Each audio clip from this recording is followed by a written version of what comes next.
Hello and welcome to this Warcraft replay. This is going to be...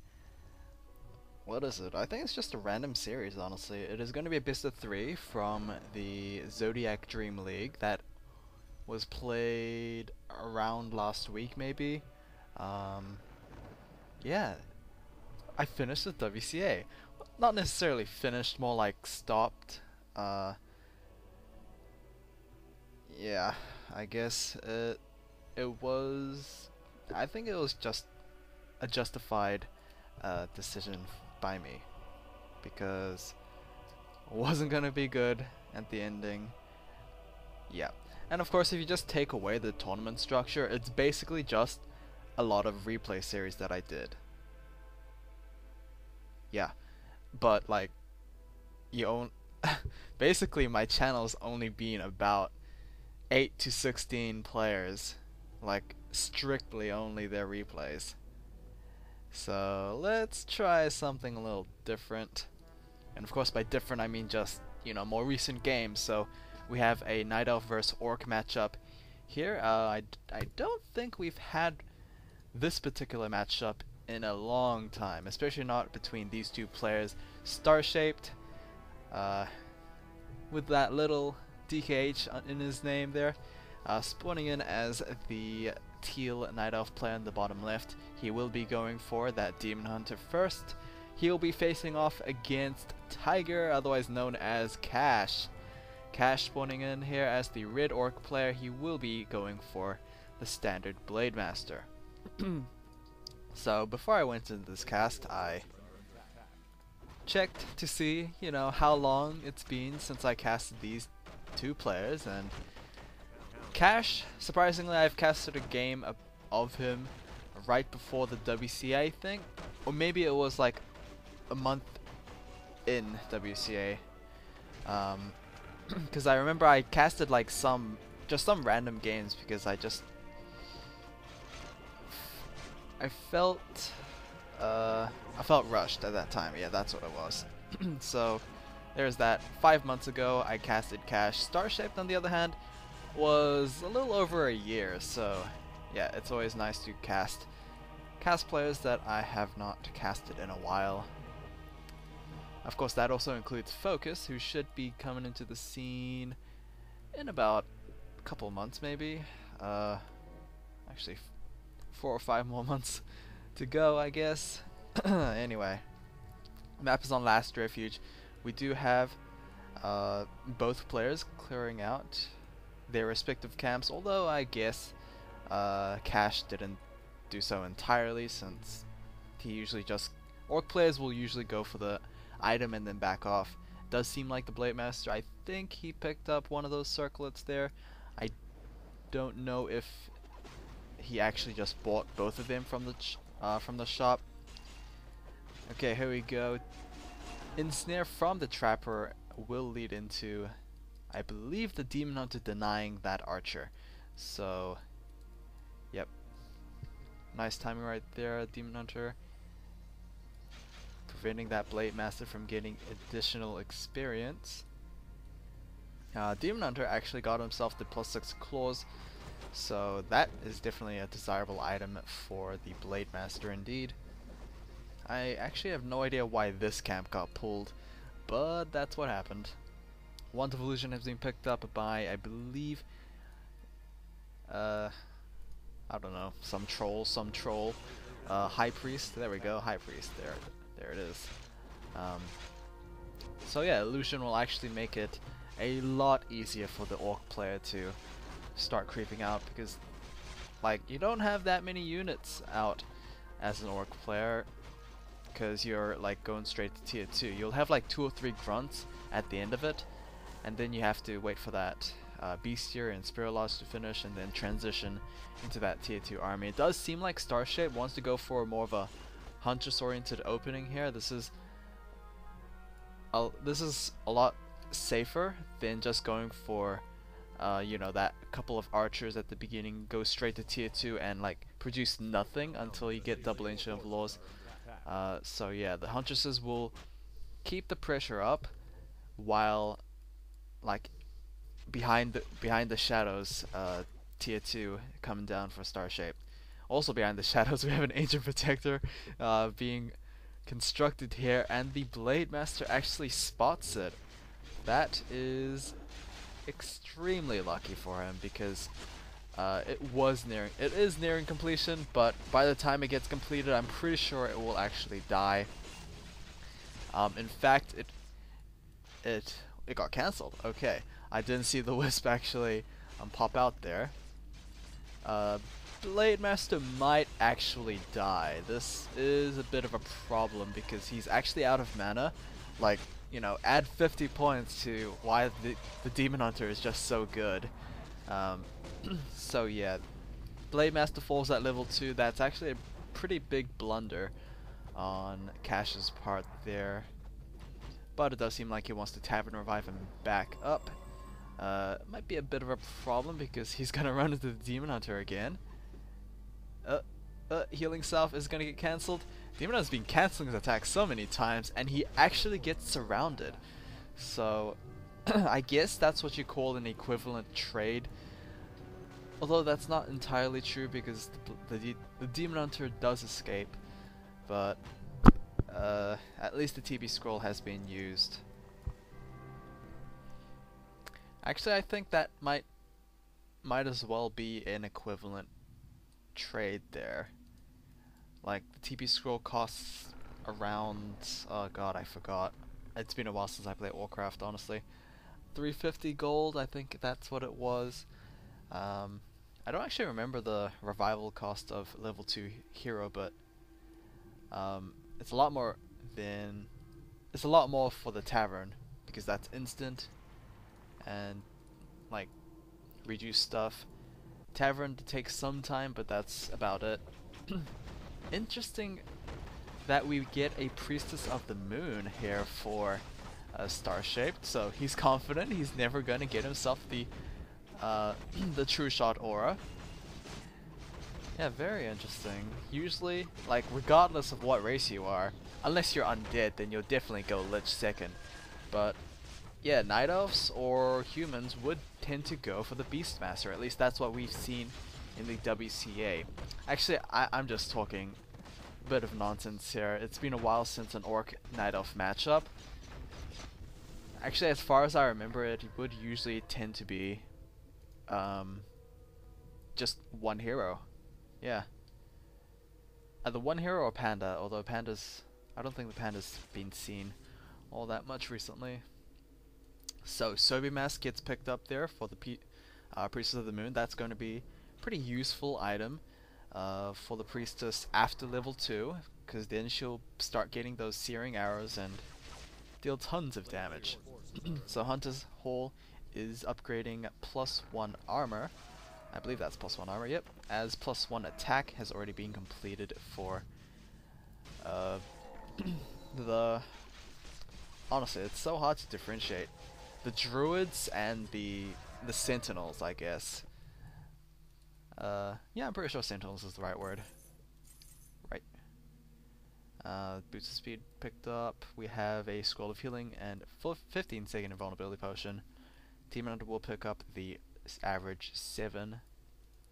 Ancient of Wonders is completed. We are actually at tier 3. Could indicate a third hero rush, but then that would be a little greedy, I think. Honestly, you would definitely like to have an army existing, but it does seem like Starshaped has an army. Lots of Huntresses. Not sure if it's the right kind of army, though. Definitely does seem like he wants to go mass Huntresses, even in tier 3. He is going for the Sentinel upgrades plus +2 attack. Honestly, I think I should stop saying Sentinels, because that kind of makes it confusing. As the Huntresses do have an ability called Sentinels, which tosses out like permanent owl wards onto trees, and yeah, they're called Sentinels, which could maybe confuse people. Alright. Interesting. Yeah, there we go. There's the Sentinel. Interesting. We're not gonna have any Ancient of Lore units coming out, as if that actually happened, then the upgrades were pretty much pointless because the druids have their own upgrades. So we shall see. Shadowhunter's coming out, nothing wacky at all from Cash. He does have level 3 on his Shadowhunter already, so I believe his Blade Master is also 3. Yep, there we go. Shadowhunter tends to get a lot more experience, you know, than the Blade Master, as well. The Blade Master's all he needs is like level 2, maybe 3, and then he's done. So Sentinels have been spotted here. There goes the mass Huntresses, and we are gonna engage. Blade Master, yikes, he's getting a lot of damage, but he does have the invulnerability potion if he needs it. He also has the healing waves, just in case. Wand of the Wind will be used to take the Demon Hunter out of commission. Hopefully, like, chain CC right now, but we're not having that just yet. This is gonna be a little tough for Starshaped right now, because I mean, right now Cash has a lot of armor. He has the Scroll of Protection as well as the Devotion Aura available, as well as Spirit Link to even mitigate more damage. But it does seem like Cash's units are getting a lot of damage down, or receiving a lot of damage as well. Scroll of Healing was just used a while ago, so yeah, these healings can't actually be rectified. Demon Hunter has, I guess he's burnt out all the mana out of the Shadowhunter, and there we go with the invisibility for the Priestess of the Moon. The Demon Hunter, if he is quick enough, he would come back either with a TV scroll or a Preservation Staff just for the bottom. Nighttime has just started, so no worries there until this Blade Master picks himself the dust. And then at that point, I imagine these units would be out by then, but it doesn't seem like it. Demon Hunter's gonna come along with 2 additional Priest Huntresses. There we go, Dust Appearance has been used, and there we go with a Wind Strike. Wind Walk Strike, taking out the Priest of the Moon at level 3. So, yeah, Blade Master's very lucky that he got out himself. I think Starshaped needed to buy a TP scroll, or at least a Preservation Staff, because he came with nothing. And I guess it could be well argued that Starshaped was rushed. He needed to get back to the action as quickly as possible, but still he lost his Princess of the Moon regardless.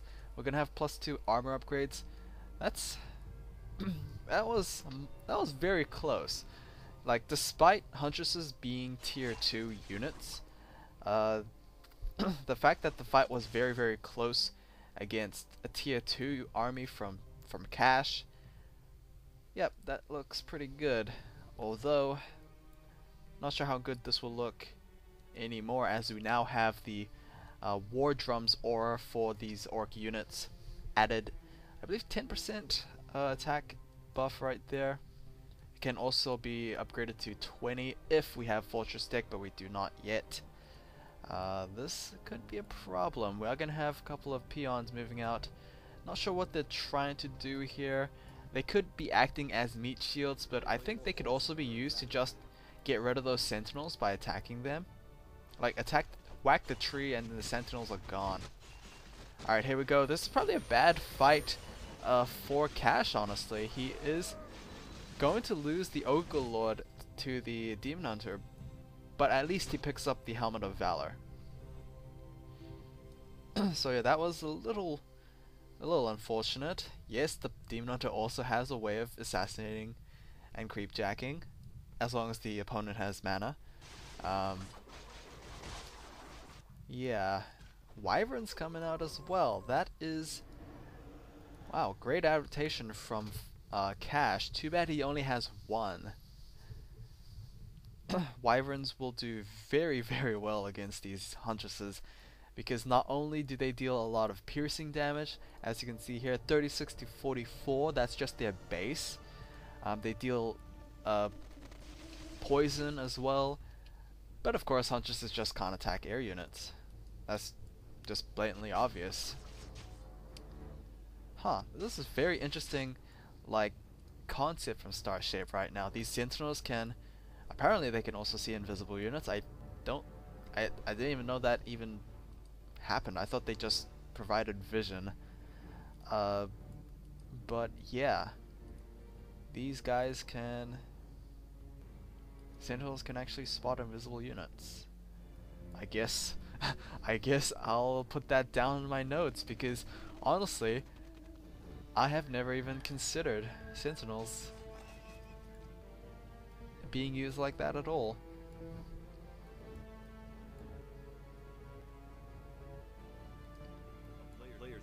I mean, like, obviously every class must have their own form of detection. Like, orcs have their witch doctors, undead has their shades, humans have whatever humans have. I think it's like, I think their best is Arcane Tower Magic Sentry, as well as Arcane Tower reveals. Okay, here we go with a big ass fight here. Ogre Magi joining into the fray as well. Now it's going against Priest of the Moon. Nah, never mind. We are going to have a Huntress being devoured by the Kodo Beast. We're only at single Kodo comp right now, and also a single Spirit Walker. This might be a bit problematic, as not as many Spirit Links are being tossed out here, and the Huntresses are looking to slowly push this army away. Despite the Wyverns in the air, these Huntresses are still plentiful. As you can see, the focus is actually turned on to the Demon Hunter, and he will actually be taken down. I think the tides have kind of turned here, despite... That is a lot of sound effects, honestly. Despite a lot of, like, units already existing, maybe the Demon Hunter's death might not actually matter. Wow, surprising. I thought Cash would actually carry on with the momentum as soon as he killed the Demon Hunter, but apparently that's just not the case. These Huntresses actually pushed away Cash. Alright, we have more Wyverns coming out here. These Wind Riders, again, not upgraded. Grunt's not even upgraded either. That might actually be a problem here. Starshaped, of course, has 2/2 on his Huntresses, and yes, Orcs have the War Drums aura, but Huntresses also have True Shot aura, so I think it's level 2 as well. That's pretty big. That's a pretty big deal, along with the level 2 Searing Arrows. That's just a lot of damage in general. Is the Demon Hunter being Ultra Revived? He is. It's gonna take a while since he is level 4. We have actually Archers coming out as well. That seems like a bit of a desperation thing, because Archers obviously do pop out a lot earlier than Huntresses do. And Starshaped actually wants a lot of units already. Archers can deal with these Wyverns. I think that is the explanation there, but Archers are just... Like, I did say that Huntresses are kind of tier 1-ish units, but Archers are just the basic units here, and Starshaped is going to GG as his army gets crushed by Cash's re-engage of the fight. Huh. Now, despite it losing, I think Starshaped played a very, very cool, uncommon, that's the word, uncommon comp. Alright, I'll explain more detail in game 2.